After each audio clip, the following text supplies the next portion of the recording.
Okay, now for the attraction that you're all here for, actually. It's our talk, and today our speaker is Dr. Laurie Moore. You all kind of know her here, getting to know her better. She is a human and animal reader, licensed therapist, and certified hypnotherapist. She was a graduate psychology professor at San Francisco State University.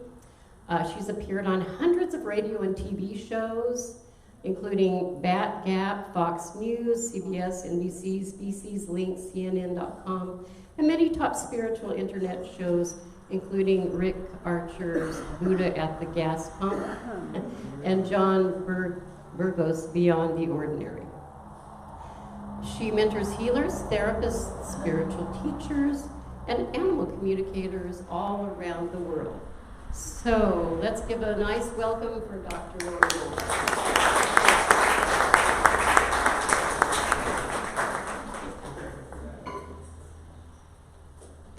Is this movable? Because I'm a movie type person. Okay, there we go. Oh, I'm so happy.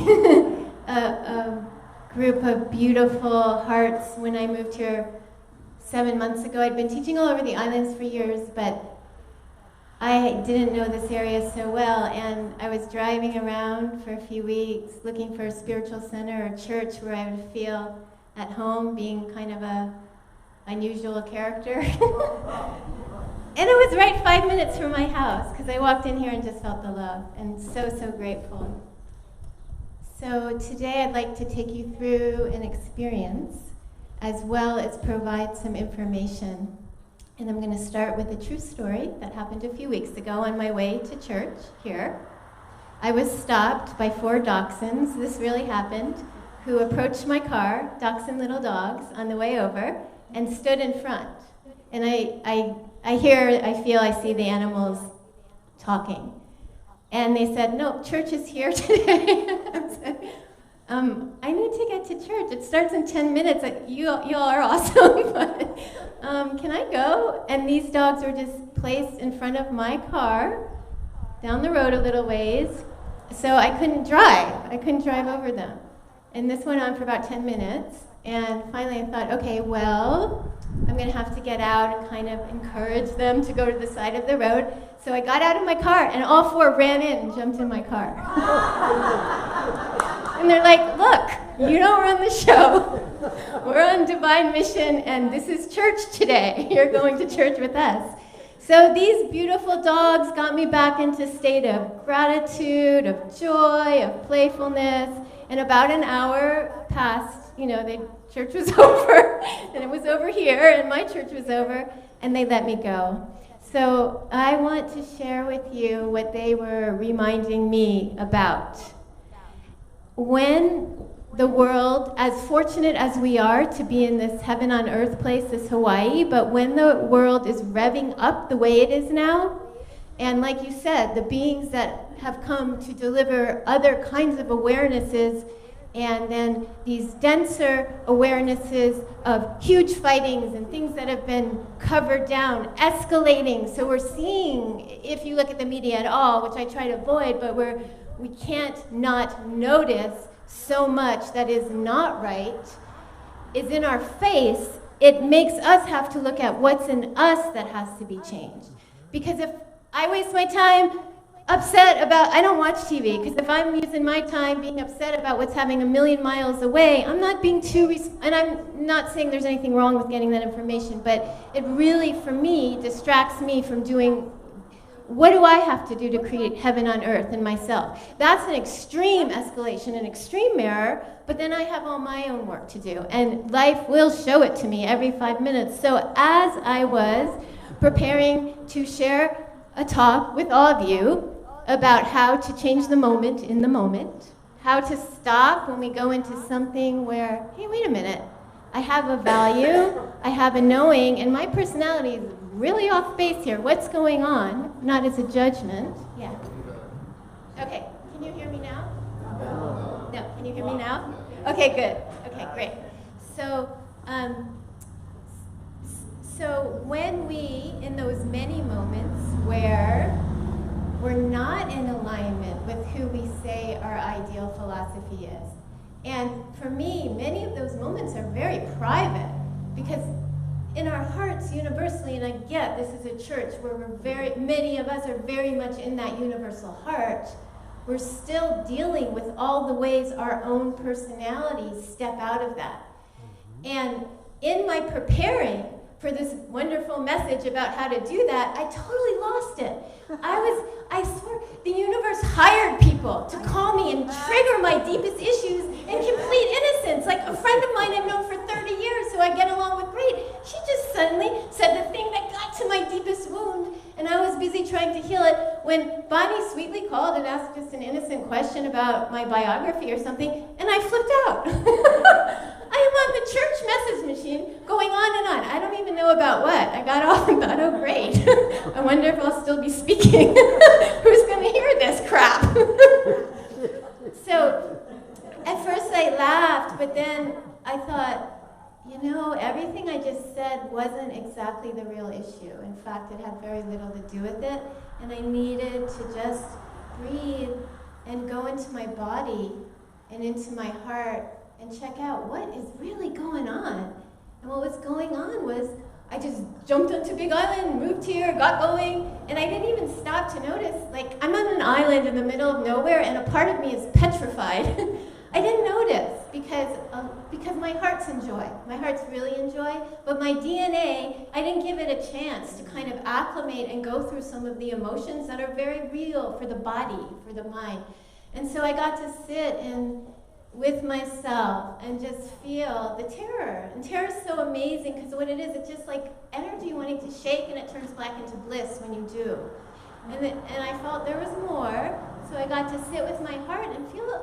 Because I work with a lot of people, and I am an empath, and I pick it all up, and I shower it all out, but there was a lot of stuff I hadn't showered out lately. I'd just been going and going, and I had to really feel a lot of people in my heart, in my being, that I had not let their stuff go. So I just let that go. And then I got to what's the deeper place in me that hooked into that, what's out of balance in me. And there was an out of balance of not quite understanding a certain dynamic about giving out and then knowing how to receive enough back in that I give out and it goes in a good cycle instead of a great cycle followed by a resentment cycle. So the reason I share all this personal, funny, interesting, deepening information is that in the moment that we lose it, we don't need to judge ourselves. We have the opportunity to inquire. So I want to give some simple things I've noticed over many decades of working with all kinds of people all over the globe that bring us right back. And I know you all already know this, so I'm just bringing it back into the visceral, having us practice. When I first became a therapist, I learned in school, and this was decades ago, that when we start the therapy group, everyone says their name and says their problem. So I'm like, whoa. You get a group of people together, they first identify themselves by their name, and then they sink the energy into the lowest possible harmonic by focusing immediately on their problem as their identity. Whoa! So I did that for a little bit, and I thought, this has got to change. So I asked people, just drop your name at the door, and your name's beautiful, it's filled with all kinds of stuff, but drop your name at the door, come in, and tell people what you're grateful for. And the rooms would just escalate off the charts. And it's so simple, and we all know that, but let's do it right now. Let's everyone focus on what you're most grateful for. For some, you just go in the heart and you feel grateful, and for others, you think about that which elicits your gratitude. Let's take a moment in silence to go into gratitude. Most of you are already there, I get that.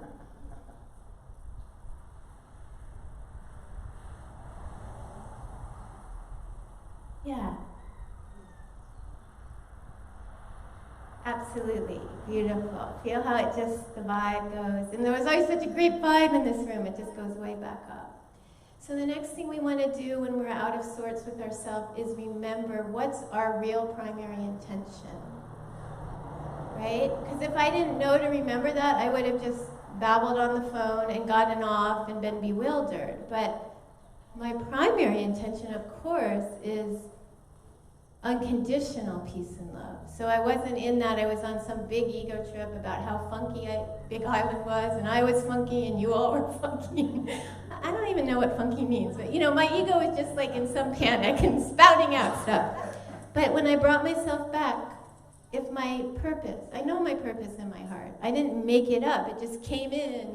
We breathed that breath, and here we are. And whatever we decided the purpose was, we're on earth, and it's going to stick with us deep inside for every breath.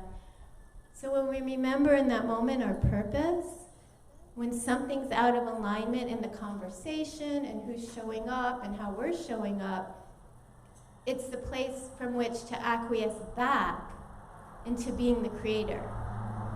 By surrendering into that universal creation that's coming right through our heart, we acquiesce back. So how do you do that when you're feeling you can't do it? So you take a breath and you note, can you go back into neutrality? Can you? Now, you can do 500 shoulder stands and fast forever. I'm all for all of it. You can sit with the guru. I'm all for all of it. I've done both of it. I've been the guru. I've been at the feet of the guru. I have done all of it, east to west. It's fun. It's entertaining. It works sometimes for a bit. And it's all valuable. It is very valuable. Practice is valuable. We need practice. But if you put all that aside for a moment, in the moment of whatever's up, can you acquiesce by choice, not by mental choice alone, but by heart, body, mind choice, back into that neutrality, that place where nothing is happening, and from the unlimited bank account of peace, joy, love, whatever, you can be a vessel for it. Let's just check it out. Can you, no matter what, can you just in this moment go back to a place of neutral? That's really what the enlightened state is, and it's available to everyone 24/7. It's not any ego explanation, it just is. And if you can't, let's examine with no judgment what's in the way. So in that moment, you can lovingly bring your body and mind back to where the heart does know how to go. So who would like to share something that you're like, I want to go back, but I'm so angry, or my mind's thinking so much about something, or this situation happened, or my body's in pain. Like, you want to do that, but something else less important in your values, less important, and really the deeper structure of how you were created is calling you, is taking your attention, is pulling the TV of life, Who's having that happen now? Because it happens to all of us. Yes, would you like to come up and we'll kind of do a little process which will benefit everybody? Only if you feel like it, no pressure. Yeah. And your name? Hi. So would you just like to share what's in the way, which I'm sure we all relate to?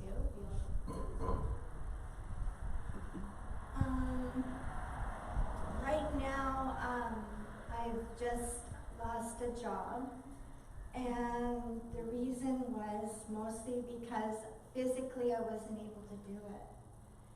So I'm wrestling with healing and aging and bringing in, trust in bringing in my right livelihood. Yeah, so these are all very real human body, brain issues. They're real. And what are you feeling in your heart in this moment now? That I need to trust. I need to surrender to that I am God and that I can manifest everything.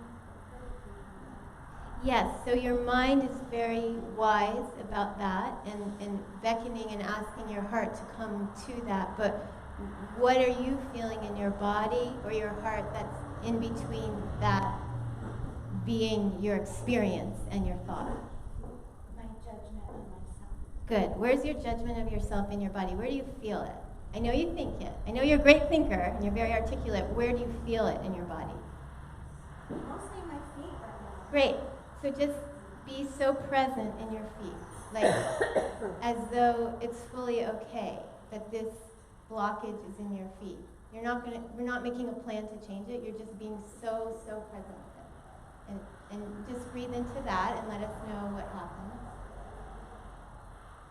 I feel the pain. Okay, so give 100% love to the pain, which we've learned that pain is bad, which it isn't, but it is an expression that escalates as we reject it, and we're all trained to reject it. So be so present in the sensation, even beyond knowing it's pain, just in the sensation. Like one of these little dogs that was with me was having a lot of body pain and yet kept staying so present that the love and the fulfillment remained. So go into that 100%.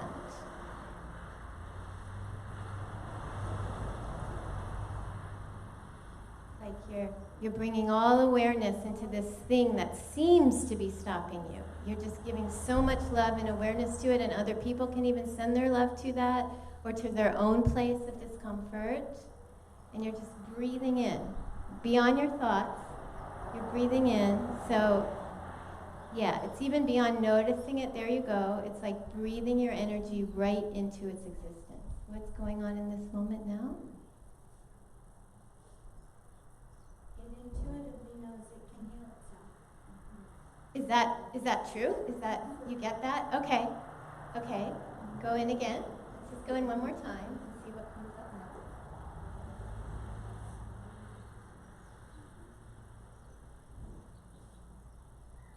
What happened? I'm grateful. In the moment? Like you're just feeling grateful, or? I'm grateful for all the other things that are working in my life. Okay, go in one more time. Yeah. Give like everything to this, whatever sensation is in the feet. Just full love, like you would a crying baby. Like there's no judgment. It just is what's happening. Beyond thought, merge sensation in there, heart to feet.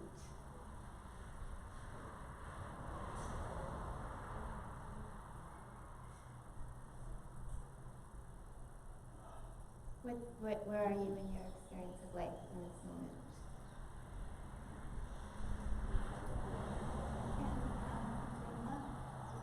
Great. Okay. Is there anything else you need in this moment? It feels like there's some more to do, but we should just do that much here. Yeah. But you can keep going in your seat. Keep repeating this as you sit over there. And I'd love to hear back at the end of the talk what happens. Yeah, thank you. So, thank you very much for your courage to do that in front of us.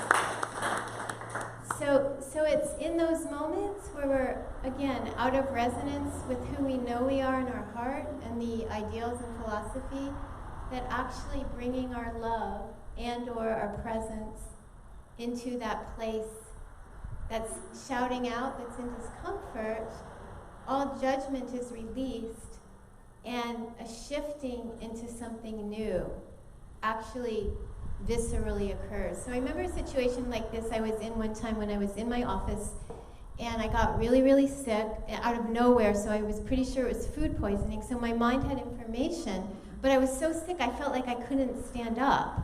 And I really didn't know what to do. I didn't even feel I could get up to the car or the phone. So I didn't have a lot of choices. It just came on like major pain out of nowhere in my organs. And so I felt, and that's when I started doing this. This sounds bizarre, but a cat friend of mine came in on the soul level, on the talking level, not in the physical level, and asked me, like a cat, to be so present, to stop evaluating, fixing, explaining, looking for a solution, and just go right into that excruciating pain.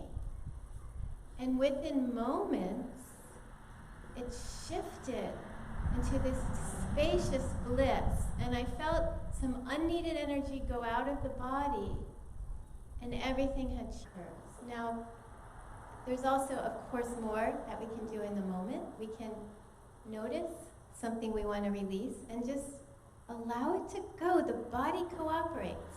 It will let you evaporate stuff as we notice our beliefs that are not in alignment with what we do wish to manifest, and we articulate them to ourselves and give permission, you can actually feel. So think of a thought that keeps reoccurring that's going against one of your manifestations for the year, one of your creations.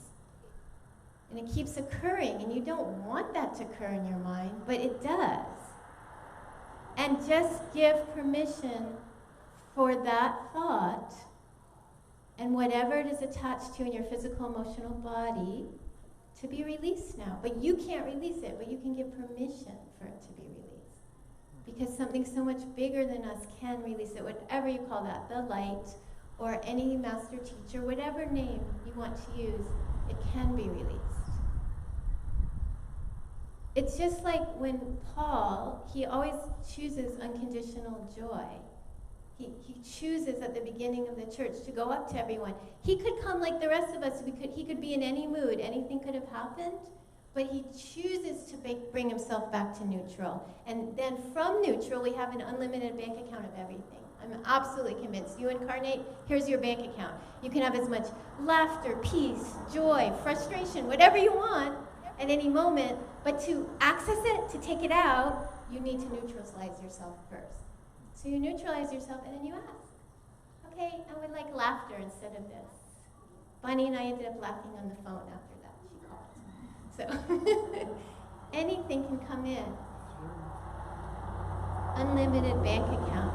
And if you're feeling, again, frustrated and stuck, but I can't, like some judgment of ourself is stopping, I'd invite everyone in this moment, see a movie of yourself. Pretend you're watching a movie screen and you're doing the most hideous, awful thing that you always wish you wouldn't do, and there you did it again. And everyone knows. And you're not going to ever do it again. It's your New Year's whatever, intention not to do it again, but you just did it again within 3 minutes, right? See yourself doing that and watch the movie like you would watch a movie. You wouldn't be sitting there thinking, they shouldn't do that. You would assume that character was assigned to do that. They're providing an amazing story and learning for everyone else. Watch that. Watch that character. That character is actually contributing to everyone else. If that one was perfect, that no fun, wouldn't work. Yeah. So see if you can watch yourself in the movie and just like completely practice accepting yourself. Okay, that's what that one did. Yeah. Yeah.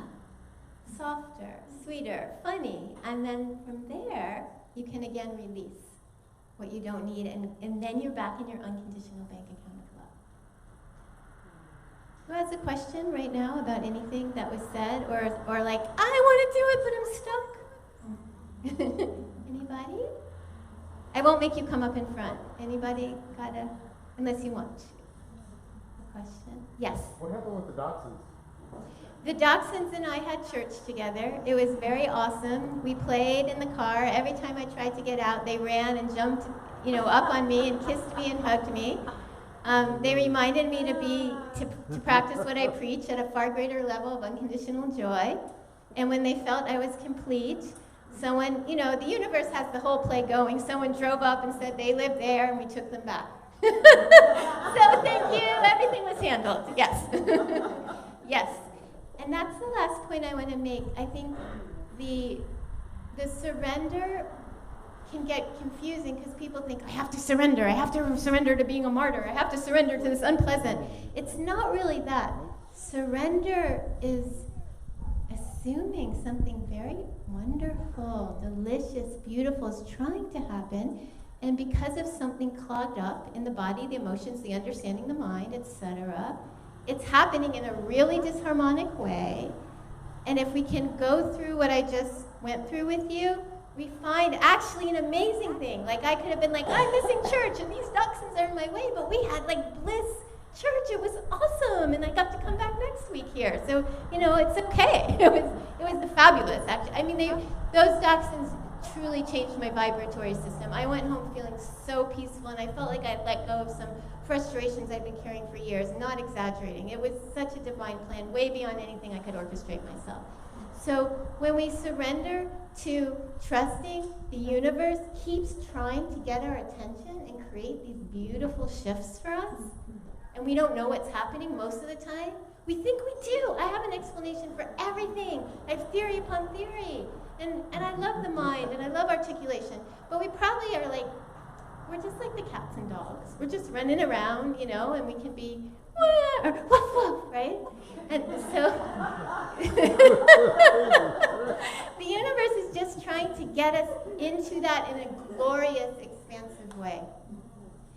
So I thank you all. I love this place so much, and I'm so grateful that it's right here in my neighborhood. Thank you, thank you, thank you.